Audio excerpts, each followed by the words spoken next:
All right, everybody, welcome to a special edition of episode 40 of the Everyday Sens podcast. We are here live on YouTube. We are excited to have everyone here. We're going right after Michael Andlauer's introductory press conference to the Ottawa media, the fans. There's a lot of alumni there, some owners from around the league. Gary Bettman was in attendance. It was a big day. So, Brennan, let's just talk about it right away. Let's get into how you felt about Andlauer's address to the fans.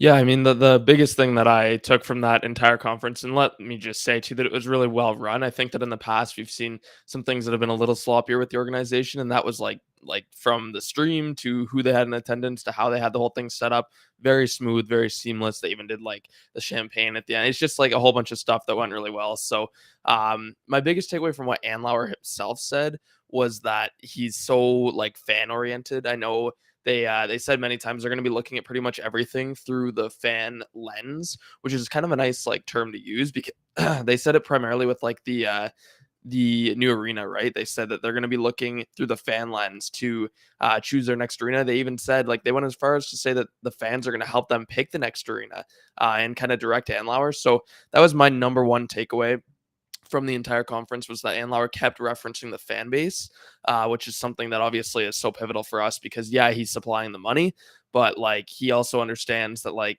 he's doing this for the fans. He is passionate. You know, he was asked how he's going to build this team into a champion, and his response was that his passion, like it's his passion, it's what he loves to do, and his goal is to bring a cup. And he referenced many times, right? It's of course, let's not be naive. It's still about the money in some capacity, but he's smart enough to know that money is brought in through winning, and obviously winning is brought like that brings fans in. You get more money from the fans, and then there's like partnerships available, there's sponsorships, there's all sorts of stuff that comes with winning. um and organizations who recognize that are the ones who win for decades at a time because they continue to invest. So what were your initial thoughts? What did you take from this? Because I absolutely loved it. I think it was a plus home run.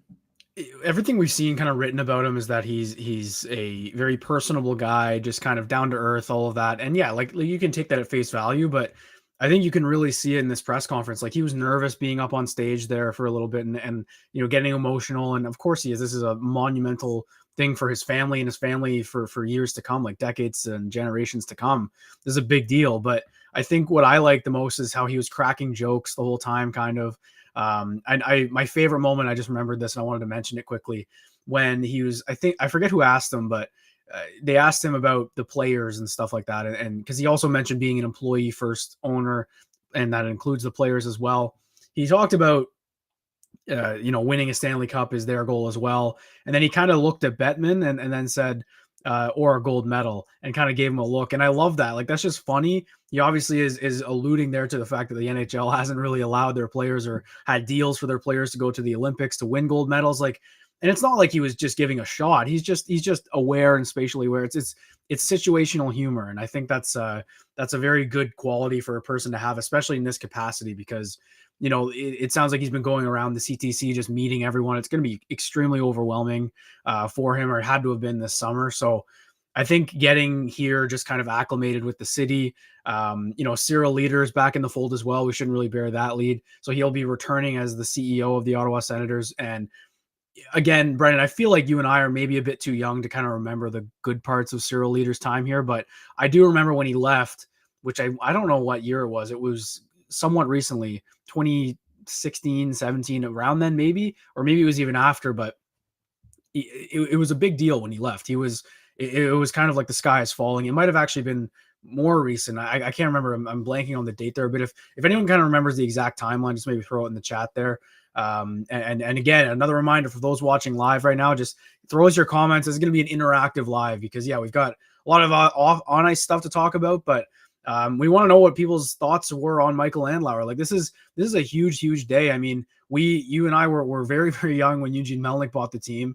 So this is kind of like the first thing that we've experienced really with new ownership in our lives. And it's a unique thing in sports, right? It doesn't happen very often. Like, usually families kind of retain throughout generations and all of that. But it's very, I'm kind of struggling to find the word for it, but it was a very emotional, I think, press conference. Like I felt a sense of relief. I don't know if you felt the same thing. Like it's just like we're here. Definitely. It Yeah. feels like a metaphorical mountain that we climbed, and we made it. We deserve this. Sens fans deserve this more than any fan base, and I think Andlauer knows that. So, what were your takes on, I guess, what he was mentioning about LeBreton? Let's talk about that a little bit, because that was a pretty a big talking point. And as we see in the comment here from a few people, it was leader was fired in 2017. Okay, so right when it all started to fall off, so it all makes sense. Yeah, so first off, you said metaphorical mountain, and we should appreciate that. That's like a wicked saying that you just came up with. But yeah, so LeBreton, if I'm not mistaken, I might have misheard, but I think he said that was like the most desired location or one of the best pieces of land in all of North America to develop, which is kind of insane, but like it is a great spot, right? And obviously, he did mention that like there's options, because I think he was asked like where he plans to go, and that's where the whole fan lens thing came up. And there's options. There's the federal buildings that are empty too that everybody's talking about. But I think just reading between the lines of what he was saying, I'm seeing that he really wants to go to LeBreton. That is kind of the impression he gave off. Obviously, he said he's already talked to a few people and is having, things. He's talked to the mayor too. So I would assume that that's kind of their intention, is to go there. And yeah, that was a huge takeaway, was the whole, like, it's one of the most desirable pieces of land. That's awesome to hear. And it seems like he's not gonna hold back any money on this. Like, he's gonna go all in. I also love that he said they're expecting to be at the CTC for probably another 5-ish years at least, just because construction and the government and how it all kind of slows things down. But he even went as far as to say they're going to be putting more, like they're going to be investing more into the CTC. They're going to be doing a lot to improve the fan experience. Like, I just can't wait. I know we've seen a few things on Twitter here and there that they've already upgraded in the CTC in regards to like looks and fan experience, but that's just going to keep coming. I think with the different people they brought in too, and also should mention that Aaron Crow, who is the chief financial officer, is going to also be the chief operating officer. I believe that's the title they're giving her. So she did really well last year as well. But for Andlauer, just hearing that he's going to be investing so much into the fan experience, like, we haven't had that. And I mean, a couple of years ago, that somebody big or a group like the Athletic or somebody did like arena rankings and fan experience rankings for every team. And I think Ottawa was among the last place teams in the league, just because like the arena kind of is a bit older. It's in the middle of nowhere. There's nothing around. The in-game experience, although I do think that admittedly they improved it a lot last year. I talked to some people about that who were working on it, and they did do a lot last year to improve it. It was awesome to go to games. But before that, it was like kind of lacking. There wasn't a whole lot that was different than anywhere else, right? And obviously the playoffs play a big factor in that too. But Ottawa ranked around last place because they didn't really do much like to enhance the fan experience. And now Andlauer is going to come in. He's going to find these different unique things to really bring people to the games. And I think that's big for the casual fans, because like obviously the diehard fans who are out here like going to every single game or following every single game, even when the team was terrible and the Uber situation was happening, and like we still followed the team. But like, I think the more casual fans make up a lot of the population in regards to who buys tickets. And to bring casual fans to games, obviously winning's a big thing. They want to watch a winning team, but it's also the fan experience. It's also doing things that actually make them engaged and want to come back, right? Like, you want to leave people, when they leave the CTC, they should be feeling like, I want to come back, even if the team loses, right? Like, it shouldn't be win or lose. It should be, that was really fun, regardless of win or lose. So I think Andlauer sees that. He's going to be putting a lot into that. And yeah, the fan experience, I'm really looking forward to. Unfortunately, I moved to Edmonton, so I will not even be able to experience that a whole lot, but I'll come back at some point and feel it. Hopefully for the playoffs. If they make the playoffs, I'm flying back. I don't care. I'll drop the however much money I need to. I'm watching that. But yeah, I'm excited for sure. Yeah, I'll be at that home opening weekend with Derek Lee, little Future Sickos alumni there with me. So we've got a little tradition going where we go to the home opener, and the next game is the next day and the next night. So we figured let's make it a twofer. So we're going to both, and we'll be there. Yeah, I think a good way to get the fan experience back. J Core 05 knows what's going on here with the prime minister's race. I think that was a, I don't know when that left, but that was fun. Maybe, I don't know if that would slide today in today's day and age for some reason. I feel like that would be a little bit, I'm not personally saying I think it would be bad, but I'd imagine at some point someone would be like, no, you can't do that. But that would be a funny way to get the fan experience back. But I will say, honestly, like in the times I've been to the Canadian Tire Center, and I think mostly post pandemic, and it could be, being happy to be back in a sporting venue when it all opened up again. But I don't think the CTC itself is a bad arena. Like, yeah, the hot water is not great, but they've done a lot of stuff in the last few years to really enhance the fan experience. And I'd imagine a lot of that was to boost the sale of the team, right? You know, they're going to sell eventually, might as well. So I do think that they're not in a bad spot. It's just where the location is, right? It's the fact that it's so far, and that's obviously why downtown makes sense. But yeah, another point here from Cleft 8, it's that it's not going to be the owner who holds up LeBreton. And again, I'm not saying it was all on Eugene Melnick, which is why it didn't happen, but it's the relationships he had, and that's what kind of made it all fall apart. He had a bad relationship with former Mayor Jim Watson. They didn't really all see eye to eye with the NCC, but now, you know, Andlauer couldn't go to Mark Sutcliffe's breakfast last week because he wasn't the official owner yet. And he mentioned in the conference, he said, what did I do instead? I went and met with Toby Nussbaum of the NCC. So like, it's just kind of a two birds, one stone thing, right? Like he mentioned they've got an owner, like he said, I think, you know, paraphrased here, but he said the mayor wants the team down there. The NCC wants the team there. And then he said, he kind of waited a little bit, but then he just kind of confirmed. He said, and the Ottawa Senators want to be down there. And I don't think it's not a secret. It's just nice hearing it. So he mentioned, you know, all four parties or three parties or whatever it is, have the same goal. It's just about coming together and collaborating. And I'll go even further to that because I think that was the biggest issue with Melnick's tenure. Yeah, the way he treated people, it was a toxic work environment, all of that. But the biggest thing was the relationships he built with business partners and all of this. The fact that Andlauer is coming in with 11 other partners, he said, 11 other partners with a stake in the team, it should bode well for how he's able to do business in the future. And it really does still seem, though, like it's just his, like this is his team, but he's got all these partners. So you have to be able to work with people.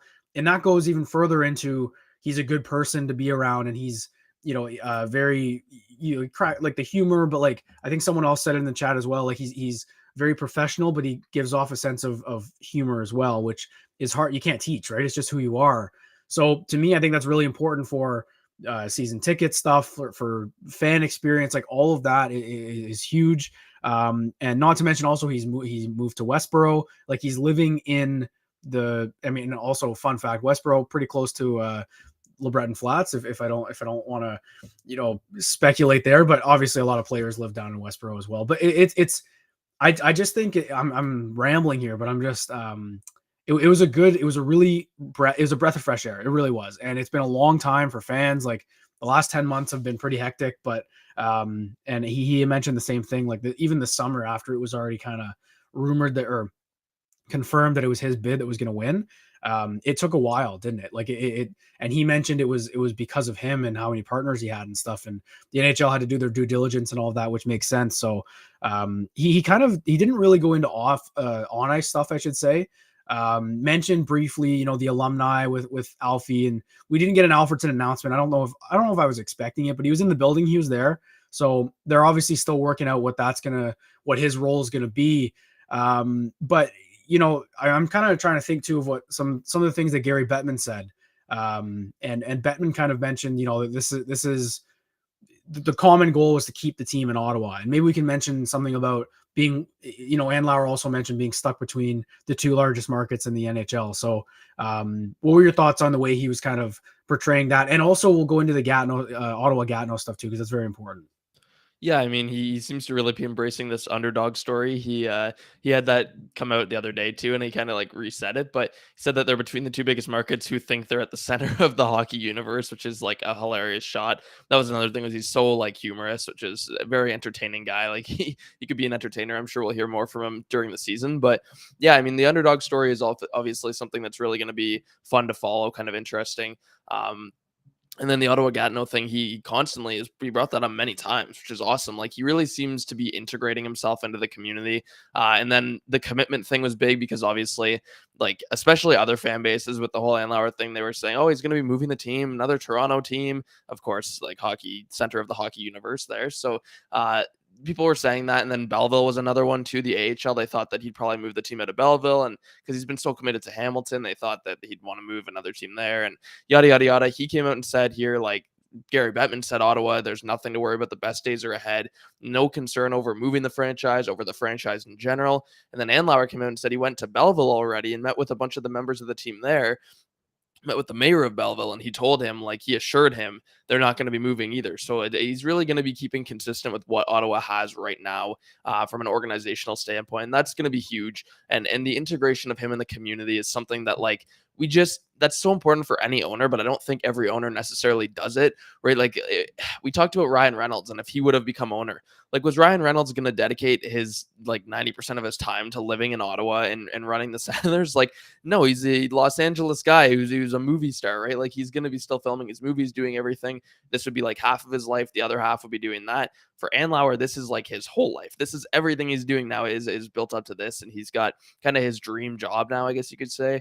And he seems like he's going to be spending all of his time doing it. So we talked about that, and I think that just him talking about Ottawa Gatineau, obviously he said too he's got partners that are business people in Ottawa Gatineau that know the city, know the team, are passionate. I had the partners. He said he also had real estate partners. The Malhotra family is involved as well.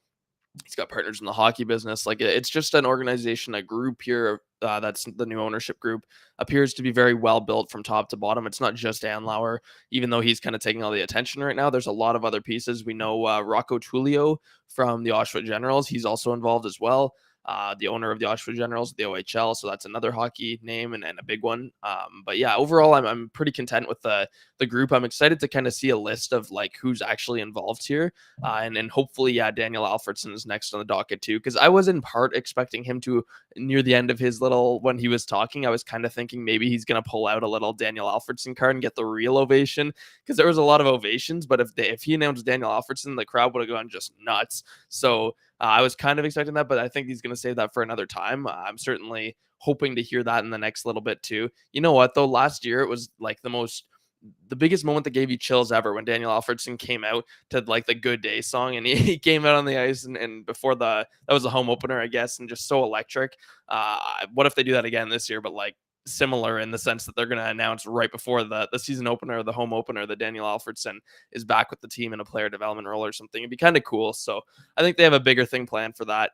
In part that, correlates to the fan experience too. So overall, like I said, home run press conference, and Andlauer already integrating himself. He said this is his second day on the job. It feels like it's been a lot longer than that. He's been kind of doing things behind the scenes. Obviously, he invested the money into Jake Sanderson and the on ice stuff, regardless of the quote.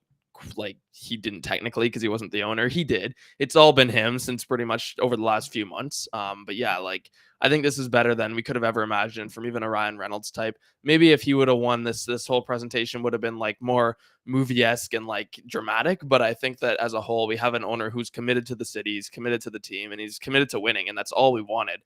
We didn't want the entertainment. We wanted to win. And that's, for me, that's all I want. I just want the Sens to win. So I'm excited for the season. Yeah, so I think I've mentioned this on the podcast before, maybe around the time Andlauer was announced as the winning bid, but I have a friend who I went to university with, and he lives in Hamilton. So I asked him like, hey, what do you know about Andlauer? Because I knew my friend was a Bulldogs fan. And he said like you didn't know much about him in Hamilton. And I don't think he actually lived in Hamilton. And I don't know if that's where he was, but obviously was the owner of the team.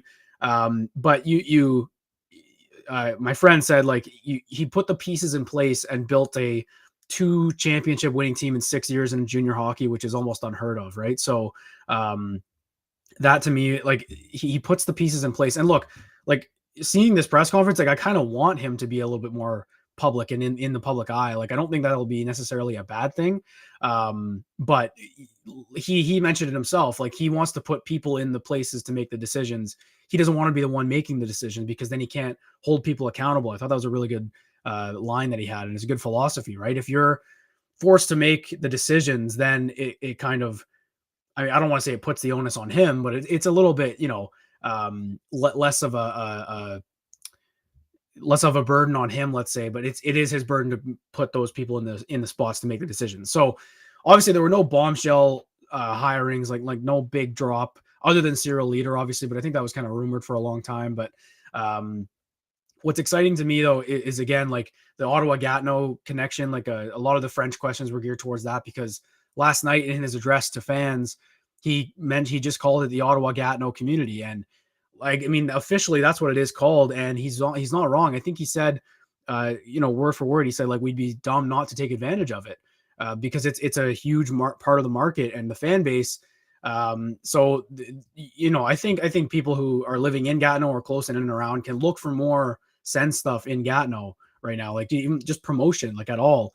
And you look 5 years down the line, if the rink moves to LeBreton, that is much, much closer to Gatineau than Canada ever was. So you got to kind of start building up that fan base a little bit, reaching out there. You've got one, at least for an extended period of time, but another one, you've got two very big French Canadian stars on your team that are assistant captains, right? He mentioned the leadership group. He said Brady Tkachuk, Claude Giroux, and Thomas Chabot.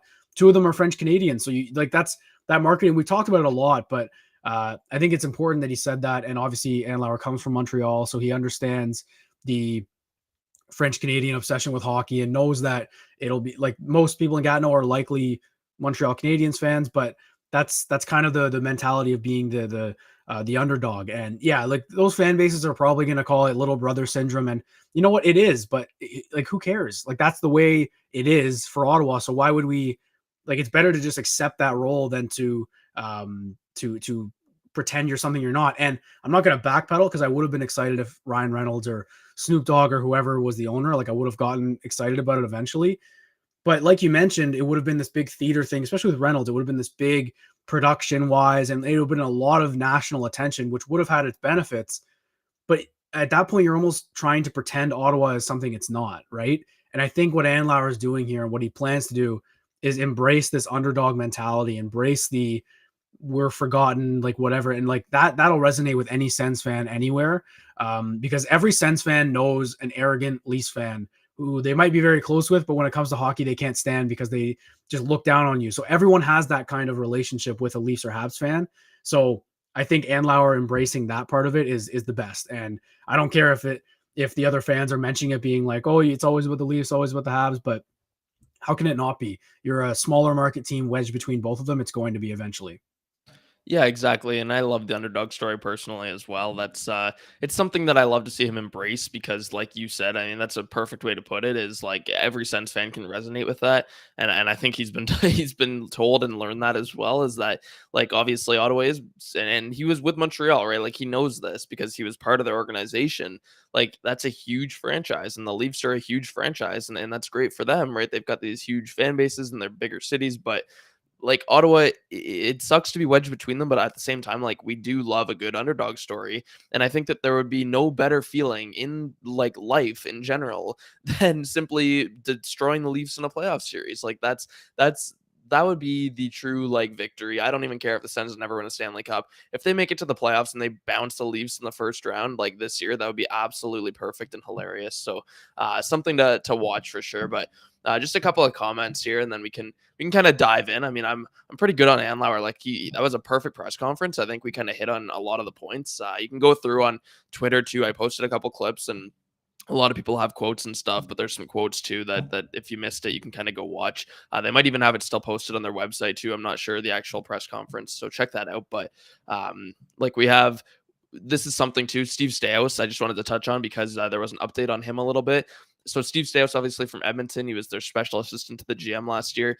He stepped away, but I don't think we should expect him to come in yet because I believe there was an update that he's stepping away from the Oilers due to family reasons. So it's not actually like a correlation to Ottawa, and I don't think he's going to be here yet. That's just something to note because I know a lot of people are waiting for an announcement there. And then Brent Wallace, too, from Coming in Hot. He said the other day he doesn't think Pierre Dorian's going to last more than 3 months this season. So that's another kind of hot take we've heard, just some updates in general here. So that's something to watch. I think Andlauer's got his work cut out. But what I will say is if you saw pictures from that recent golf tournament, Andlauer and Pierre seem to be getting along quite well. They were having a blast, the time of their lives. So Pierre has that impression on people where it seems like he can really kind of get in close with them, and then it's hard to let him go. So we'll see this season. But yeah, I'm pretty good on Andlauer if you don't have anything else. No, yeah, I think, and amidst all of this, like we would have dedicated a live stream just to this press conference. Probably, it's a big deal. Training camp started yesterday. We have a lot of sound bites and a lot of stuff to get into. Like obviously, all the DJ and Pierre do their press conferences. There were quotes everywhere from DJ. We'll get into all that, but first, Brennan, we are very proud to be a sponsor or to have the Everyday Sens podcast sponsored by Manscaped. Support for Everyday Sens podcast is brought to you by Manscaped, who is the best in men's below-the-waist grooming. Their products are precision-engineered tools for your family jewels. Manscaped's Performance Package, the ultimate men's hygiene bundle. Join over 8 million men worldwide who trust Manscaped with this exclusive offer to you, 20% off and free worldwide shipping with the code SENS20 at manscaped.com. Look, Brennan, I got my performance package. It came with the lawnmower 4.0. You get a nose trimmer in there, like all this stuff I didn't even know that I needed pretty much for hygiene stuff. And on top of that, a t-shirt, a wash kit, a pair of underwear. Like they kitted me out. So again, like it's just one of those things you don't know you need until you have it. They've got some I think it's called a crop preserver for the down there area, right, to keep it nice and fresh. So again, use code SENS20 at manscaped.com. It doesn't have to be on the package. You can get just the trimmer, just the lawnmower if you want. It doesn't have to be the whole package, but I recommend getting the whole package because quite honestly, I don't think I don't want to say I don't think, I know I won't ever go back. Get 20% off and free shipping with the code SENS20 at manscaped.com. That's 20% off with free shipping at manscaped.com and use code SENS20. Unlock your confidence and always use the right tools for the job with Manscaped. All right, Brennan, let's get into training camp. Let's do it. The headline obviously was even the day before. It was about Josh Norris. So early thoughts on his status. How do you feel about the way the team, if you want to just like break down what they said, what Norris said, like there's a lot going on. So just take the reins here for Josh Norris. Yeah, so Norris is wearing the yellow jersey, which is non-contact at camp so far. He's not going to play in the first 2 preseason games, but after that, they said he definitely will get in. So I'm going to hold him to that word because it's going to be pretty important for Norris, who missed pretty much all of last season due to injury. Basically, I mean, it's precautionary is what they're telling us. I've learned over the last few years to be hesitant to believe what they're telling us just because they've told us things like that before. And then a player suffers a season-ending injury on a face-off, and that's just the end of it. And that's the worst feeling ever. So I am obviously, like I said previously before this even happened with the yellow jersey, every time Norris takes contact or goes into the corner or takes a face-off this season, I'm going to be holding my breath because it makes me really nervous. And this just kind of boosts that even further. It sucks to not have him for the first couple of preseason games. It doesn't really matter preseason, but it just makes me, like I said, a little bit nervous. Norris himself came out, I believe. I didn't watch his whole thing, but I think he said that he did not want to even be wearing it. They kind of made him wear it just as a safety measure. But like, again, it's just regardless of the team telling you it's precautionary and Norris telling you it's precautionary, because he said he tweaked his shoulder. He said very minorly is how he put it. So I'm going to, again, hold him to that, but it makes you kind of hold your breath just for the simple fact that, like, you can tell us it's precautionary, but if you're going to hold him out of games, right? This is a guy who missed all last season. You want him to get back into the game shape. If you're going to hold him out of games, you're not going to let guys hit him in practice at all. And of course, they're learning from the Pat Seeloff, Clark MacArthur situation. DJ Smith came out and said he doesn't like some of these guys who obviously, like, some of them you could like the quote unquote no names who are kind of there trying to earn a contract. Like, they're trying to earn a contract, so they're probably going to be trying to hit players, as you saw with Jabril Tour, who signed with the Sens, an entry level deal after the rookie tournament. Like, his biggest thing in rookie tournament was beating the hell out of a Montreal Canadiens player, and that's sticking with everybody. So I think a lot of these guys, even though they are on the same team and in the same organization during camp, they're trying to earn a job. Like Pat Seeloff was trying to earn a job that year, so he rocked Clark MacArthur. Everybody hated him for it, but like, just think of yourself in their shoes. Like, even if it's Josh Norris and you know this is a really good NHL player and you're kind of just trying to earn a job, like, how are you going to earn that job? You're going to throw a good hip check on him, right? Like, it's that type of thing. So I think DJ Smith said that that's why it's kind of precautionary with Norris. But again, for as much as you can tell us that, like, to hold him out of games, to not have him taking game contact in practice, like, it's just worrisome, I'd say. And we talked about it before. Pinto's still not signed. They expect the deal to get done. We've heard a lot on that. But at the same time, he's not signed today. He is on the camp roster, which is good. It's a step in the right direction. But right now, he's unsigned. And so if Josh Norris is not ready to go, which they say he will be, but if he's not, if he suffers another tweak during camp, or if he ends up playing in the preseason and he tweaks something, if Pinto's not signed, like, this team suddenly goes from like being so exciting in the most exciting season in 10 years to being like extremely nervous and worried because now they don't have any centers. So it's a worrisome thing for me with Josh Norris. But how do you feel about his status and wearing the yellow jersey, not going to be playing in the first 2 preseason games? It's worrisome for me. I'm not going to lie. On Wednesday, when they mentioned, like, just kind of broke it all down in DJ and Pierre's press conference, I wasn't as concerned about it. Now, though, I think I'm more concerned, which maybe sitting on it made me a little bit more concerned. And you see the videos of him skating, like he looks fine. Like obviously he looks pretty good actually, shooting the puck and everything, but it's just the fact that it was a small tweak, right? And like you mentioned, like a face off, and I think a lot of people are saying we'll believe it when he takes face offs, because when he came back last season, they didn't like he wasn't taking draws, and then you're like, okay, so he's not healthy. So if he's not taking face offs this year, then he's not 100% healthy. And that's the bottom line for me. So yeah, I get they're being extra precautious. What I don't understand though is if he's not healthy enough to play in the first 2 preseason games, but Pierre said if the season started yesterday or the season started tomorrow, he's talking about Thursday, he would play. So I don't really get that. And it really does, like in terms of what Josh, Norris was saying, is that it is the team's decision right now. And he's probably just agreeing with it. But if it were up to him, he wouldn't be wearing a yellow jersey. And obviously he doesn't want to because it's a distraction, blah, blah, blah. But quite frankly, I get it's probably annoying for Norris, and it's extremely like it's not more frustrating for anyone than it is for him. But as a fan and as we're invested in this team, he's a key piece, paid like a key piece as well. If he's tweaking stuff in a captain's skate before the training camp even starts after playing 8 games the year before, we're more than in our right to be concerned about Josh Norris until we see it. And like you said, every bump he takes, every face off, I'm going to be basically clenched up waiting for, to see if he's okay. And like, I pretty much do that with any player regardless. But with him, it's different. He's such a key part of this team, that it's not even a blame. Like he can't help it. It's not his fault, but it's just the way it is right now. So I don't think it's fair for, if there are fans out there saying, it'll be fine and it's not really our business, because it's become our business because it's such a big injury to a heavily invested in player. It is, and Norris, again, it's a positional value, right? Like playing center is arguably the most important position in hockey, yes, but it's just depth. Again, like last year, we had Dylan Gambrell playing as the third line center for games. Like that's just insane to me, but it happened because of injuries. And again, like even if Pinto signs, right, you have to just kind of imagine this in your head. Is you've then got that you boost Pinto up to the second line, and then you can put Ridley Gregg in the third line. But then, what are the odds somebody else gets hurt? Right now, you have another gap. It's like the injuries pile on, or what are the odds Ridley Gregg isn't quite ready to go? Like it happens, right? It's just losing Norris, and people forget he's a 35 goal scorer who's key on the power play. I think he even served a role in the penalty kill when he was healthy. He's a good like all around player, 2-way center.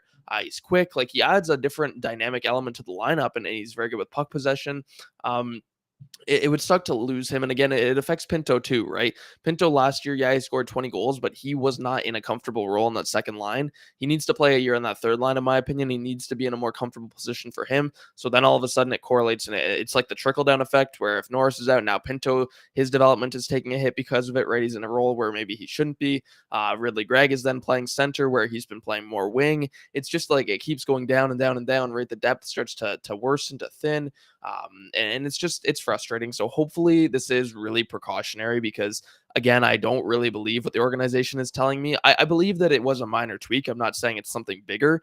I just don't really necessarily believe that they feel confident he's going to be able to go out game 1 of the season, take a big hit, or go into the corner and get knocked over, or take a 10 faceoffs and be completely fine after. Like if they're a little bit nervous, even a little bit, about him taking faceoffs at the NHL level, then I am very nervous, because that's something that you should not be worried about with what is he, 23-year-old center? Like that's just insane. And I think this is 3 shoulder injuries for him, and 1 starting in college. So it is concerning because he's on the very beginning of an 8-year, $8 million contract, which is truly unfortunate for the Sens if he can't stay healthy. But hopefully the surgery did it for him, and he can be good to go, because yeah, this would be a huge loss. So that's what I've got on Norris. Well, and that's the thing too, is like what you mentioned, not believing the team. It's like, why are you throwing him in a non-contact jersey then if you said he'd be ready to play? Like that's what I don't understand. And it's proof that they're nervous as well, and rightfully so. Yeah, like we mentioned, it's a big piece. You don't want to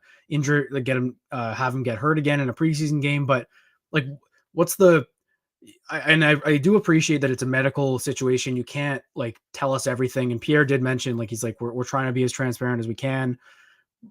And I do believe that, but this almost muddies it even more that you say he would play if the season started tomorrow. It's a minor tweak. We're putting him in a non-contact jersey. He's not going to play the first 2 preseason games. Like, what's going to change? Because if it was just a tweak and he's fine now, what's the point of sheltering him for an extra week? Is it like because it'll heal more? Like that's what those I don't understand, and I have to assume that's what that means.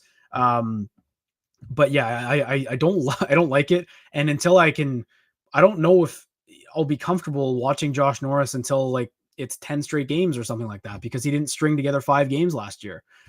So it's a tough spot again, though.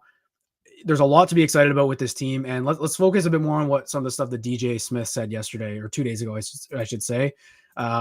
Because I felt that in that joint press conference they did on Wednesday, DJ looked refreshed. He looked ready. I think at the end of last year, what people would tell you, like media members probably saw it as well. Like, I don't think DJ thought he'd be back, just because I think maybe the ownership stuff, he wasn't sure, but given the timeline of it, we went into that earlier. I think he was afforded the ability to obviously come back, and he knows it. And I think his attitude is very refreshed. So my favorite quote, we'll talk about it right now, is what he said with Sean Tierney. DJ said he wants Sean Tierney to tell him what he's not good at, wants to learn what playoff teams are good at compared to the Sens. And then, quote, he said, you have to be able to take criticism. I was blown away by that. I really was. And I know what your thoughts on it are. And personally, for me, I don't think DJ is as much of a dinosaur coaching wise as like he might seem, if that makes sense. Like, yeah, they play hard nosed, whatever, but he's been mentioning analytics for quite some time now. But it's been a little spotty in how they apply it. But him saying this truly to me shows that he's trying to adapt and evolve. And that's the best kind of person, I think, in general, right? Is like, if you're willing to learn, you have to be able to take criticism on what you think you're really good at. Like, he doesn't seem like a stubborn guy after that quote. So what were your thoughts on it? Because I know that analytics and, DJ's relationship with them in the dump and chase, whatever it is, has been a pretty hard talking point. So for DJ Smith, his entire tenure, the thing is he's a great talker. He's a great communicator. We just need to see it on the ice. And that's where it's been lacking in the past years, is that he'll say something or he'll acknowledge like the analytics and the expected goals, but then he'll continue to play a game that does not focus on puck possession, or Alex DeBrincat will skate over the red line, who's an elite, zone entry guy and can make chances, and he'll just fire the puck into the corner and give the puck to the other team and then have to go try and throw a hit to get it back. And he's like 5'7". So it's like, it's this type of thing where you can say everything, but we need to see it on the ice. Now, I will say I love that quote from DJ. I absolutely loved it. It's exactly the perfect thing I wanted to hear, which is simply that DJ, one of his biggest faults has been, as I said, like, he'll say things and then it doesn't really correlate, but it's more the adjustments and the adapting, like to continue playing Nikita Zaitsev. And it's just, this is the combative thing with his words compared to his decisions, is Nikita Zaitsev, like everybody and their mother could tell you, he was struggling on the ice. He should not have been paired with Shabbat. He was an anchor to Shabbat. He was an anchor to the team. And yet he continued to be like this guy playing in a pivotal role for the Sens for how long, right? And people will tell you, well, they weren't supposed to win those years and yada, yada, yada. But at the same time, like, DJ Smith was still coaching for his job, right? He was still proving that he deserved to be here. So to be making those decisions is concerning. But like I said, I want to be positive. I love that quote from DJ and the fact that he's willing to take criticism. Sean Tierney obviously came in from Charting Hockey, big analytics guy. He's heading that department. And that's something that, of course, like, he's not just like expected goals, but he's really deep on player evaluations. He's the type of guy who would have told DJ, like, hey, Nikita Zaitsev should not be playing where he's playing. He probably shouldn't even be in the lineup. So that's the type of thing. So I think DJ, if he's willing to listen, willing to actually learn some of these deeper evaluations and take from them, see the trends and players and stuff, that's going to be huge. Because, yeah, like that, there have been a lot of really puzzling decisions. I don't think anybody can even defend that. I know there's a group of like DJ defenders who are always like there whenever you criticize them, but I don't even think they can defend that there has been a lot of puzzling decisions. There is with most coaches, right? They kind of have their guys like Tom Pyatt back in the day, like with Guy Boucher. There's a lot of just weird things that coaches do. But with DJ now entering a year where expectations are so important and they have to win, like, if he's making weird decisions, it's going to be his downfall. Like, it really is his own downfall at this point. Because Michael Andlauer, as we heard today, when asked what he wants to do to win a Stanley Cup, he said it's his passion. And I mean, like, his passion's not going to let the Sens miss the playoffs for a 7th straight year with DJ Smith at the helm. Like, things are going to change. So I guess my point here is that this year it really is DJ's, like, it's his year. The ball is in his court. If he's willing to listen to Sean Tierney, to the other people that are joining the organization, the new scouts, right? They've changed things around. Listen on the player evaluations. Listen on what's working on the combos. Because again, player evaluations are one part of analytics, but you can look at like which lines are working, which lines are really good in the offensive zone, which lines struggle in the defensive zone, who should be playing with who. There's a lot of things that go into it and that you can take from it. And of course, it's only a tool, but it's a pretty important tool. So I think if DJ is, like I said, willing to learn, willing to listen, that's really going to improve. And that's one way that I think he could stay past this year. Because in my mind, this year, unless the Sens make a really nice like dent on the playoffs, DJ's probably out the door, and Andlauer's going to bring his own guys in. But at the same time, I think that this was the perfect thing for DJ to say to set himself up to continue being the coach of this team after this year. Because the biggest thing, like, again, we have to see it on the ice, but like this sounds really good, and this sounds like he's someone who's, I think, like you said, he expected to kind of be gone last summer. He didn't think that he was going to kind of stay into this year just based on his quotes. And so now that he is, he's probably thinking like, thank you. Like he's kind of praising that and is willing to do whatever it takes to stay as the coach of the team. So I absolutely love this. I don't want to be too negative on DJ because I don't not like DJ. I just think that the decision-making process has been very frustrating over the last few years. And now as a team who needs to win, there's no more, well, we didn't have the players. We weren't supposed to be a good team. We weren't supposed to win. There's really no more excuses. You have the players. Unless everybody gets hurt on this team, like it's there for you. The ball is in your court. Like DJ just as Matt V is saying, we got to let DJ cook. Like let DJ cook now. It's his time to cook. Get him in the kitchen and cook something up for me because I'm tired of the excuses and the ball is in his court. And I think DJ would tell you the same thing. I think he mentioned to Ian that he hasn't really had a roster expected to compete per se. Last season could have been, but we'll give them the benefit of the doubt just injury wise for most of the year. But this is the year. And quite honestly, like this is the opening of the window for the Ottawa Senators. I don't think that's a crazy thing to say. So we got about almost 70 people watching us live right now. We're not going to wrap up just yet, but if all 70 of you could do me a favor, just hit that subscribe button on the YouTube page. And also we're going to ask a question here and you can throw your answer in the chat as well. So you got 2 tasks if you're watching this live right now. Hit the subscribe button if you're not already, and then answer this question right now. Both DJ and Dorion have 1 year left on their deal. I believe there are team options for both. I don't know if Pierre has a team option, but I know DJ does. Of the two, who is more likely to be back next season? Is it DJ Smith or is it Pierre Dorion? And just let us know in the chat if you want to. Personally, I think it's more likely that DJ sticks around. I don't know about you, but like I think if we've talked about it before, but as a player cohort, you're closer with the coach. So if you have to get rid of one, I think it makes more sense to move on from Dorion because it won't affect locker room chemistry. Now, results are important. In a hypothetical world, let's say they make the playoffs. Like, who are you? To me, I still think DJ is more likely to stay around.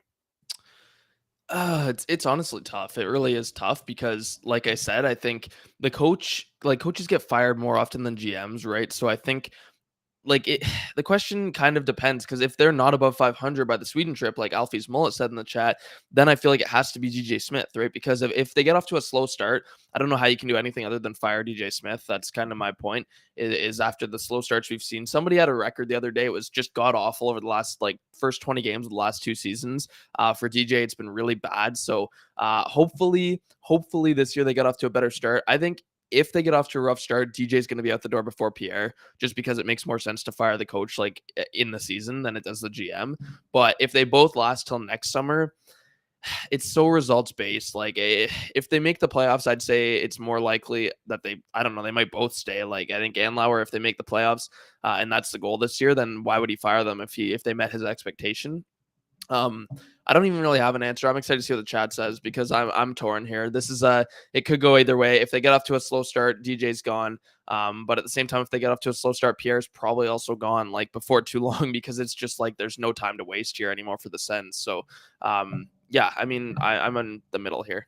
I was kind of going in with the assumption and obviously it's hypothetical. If they end up faltering again in November, I think they should both be gone, no questions asked. But if you're hypothetically, if they have a successful year and make the playoffs or do whatever, I think it makes more sense to bring DJ back versus bringing Pierre back, right? Just because there's more to do.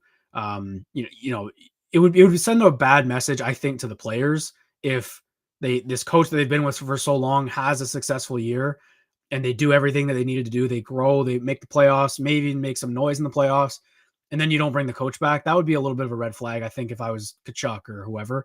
But again, like I still wouldn't be shocked if, because then you got to factor in like Pierre would be bringing his own, or sorry, the new GM, let's say, would want to bring his own coach. Like it's a ripple effect, right? Like Andlauer wants his own GM wants his own coach. Like that always ends up happening. But I think of the two, it would be more likely that DJ comes back. I think there was a poll on The Athletic, and I'm sure there's betting odds out there somewhere. Like I think DJ and Dorion are by far the favorites for the hottest seats. And I know Ian wrote about it. Ian Mendez at The Athletic wrote about it after the press conference, how they're on the hottest seat in the NHL, and it's not even close, really. I don't think any coach or GM is even close to what hot seat that these two are going to be on, because you factor in the new ownership lens, the expectations, all the longest tenure that they've been here, all the factors. Like they need results, they really do. So the players might feel that pressure as well, but we'll see how that all unfolds. Brennan, I don't really have much more, and I know there's still so much stuff to get into with training camp, but we're going to be revving up the coverage of the Sens. I want to get into one more thing. Sure. Yeah. just quickly, like we're gonna have some more. We've actually got some cool little things. We've got some interviews planned coming up, a little sneak peek. We've got some features we're going to do with some other content creators too. So there's a lot of stuff coming up that we're going to be doing this weekend and into training camp. Because again, there's hockey on Sunday. The Sens play the Leafs in their preseason opener on Sunday, which is completely bonkers. But yeah, we're probably going to dive into that game afterwards too. So we'll see. But just one more thing on training camp that we learned. So Thomas Chabot is playing the right side alongside Jacob Chychrun, which is like, it doesn't seem like a big deal, but it is, because last year Chychrun was playing the right side a bit. Chabot, I don't think has ever played the right side in his career, but he is practicing there with Chychrun. Maybe that's just a decision they both had, and Chabot was more comfortable trying to move over. Chychrun likes the left side, whatever. Notably there. And then also Vladimir Tarasenko lined up as a left wing yesterday alongside, who was he with? Norris and Batherson? Or it was something like that. And they kept the first line with Giroux, Kachuk, and Stützle. So Tarasenko has never played the left side in his career either, but they had him there. Again, don't read too much into the line combos is what TJ tells us, because it's just kind of the initial rushes, getting into game shape, conditioning. But it is something, and I think that Chabot playing the right side is interesting. Did you take anything from that, or is that just kind of a throw them together and see what happens? Chabot right side, I mean, maybe, but like one of them is going to play the right side, so whoever it is, you're going to be analyzing a little bit more. And look, if Chychrun was the one who said I'm more comfortable on the left, I think Chabot is versatile enough, and I love Thomas Chabot, I really do. But defensively, if Chychrun, because Chychrun's the better defender, if Chychrun is saying I'm more comfortable defending on the left side, it's a no-brainer, right? Like give him the left side, because again, Chabot is kind of a rover, and yeah, so. But with the line combos, DJ did say that they're going to start camp with Giroux, Kachuk, Stützle. And I think his words were he wants that to set the tone for the rest of the team, because they were so good last year. And then they'll go from there. He said he will be trying Tarasenko with them at some point. And again, I'll go back to Josh Norris. I think a lot of it depends on his face-off capabilities, because if he can't take face-offs, then that second line doesn't have a centerman. So you're going to have to on there. You got to mix it up. You can throw Kachuk with Norris as well, because Kachuk is good at faceoffs too. So yeah, it would make more sense. Obviously, just flip Giroux and Tarasenko and then solve that problem a little bit. But we'll cross that bridge when we come to it. I don't know. Is there a second exhibition game on Monday as well? I know it's Sunday, Monday is their first two games. Yeah. Okay. So Wednesday. Presumably it'll be the second group. So that would be Norris's team, and he won't be playing. So I'll be interested to see who they throw there. Maybe Ridley Gregg. I'm not really sure, but we'll see how they split the groups and everything like that. It's an exciting time. We started this podcast in April, and we are finally in training camp. The ownership thing's wrapped up. Like, this is pedal to the metal right now. We are ready to go. I want to thank everyone for joining us live in the chat on YouTube. If you're listening on Apple or Spotify, leave us a rating on there as well. And if you're on the YouTube after the live, just hit that subscribe button, like the post as well. We are on the road now. I guess let's say we're on the road to 2,000 subscribers. We hit 1,000 about a month and a half ago. So we are well on our way. And again, thank you to Manscaped for sponsoring the episode. Use code SENS20, 20% off any product you want with free worldwide shipping. So that's it, folks. We will see you all on some point this weekend. I'm not even going to say the day, because we're flying around and just doing a show when we can. We'll see how that game on Sunday goes first. If it's a bad game, well, actually, if it's a bad game, maybe we just do even more if an injury happens or something like that. It's breaking news. We gotta jump on that. So one more thing, actually, who has the better mask going into this season? Is it Korpisalo or is it Antoine Forsberg? Oh, it's Korpisalo. That thing is absolutely bonkers. The shiny gold is like next level insane.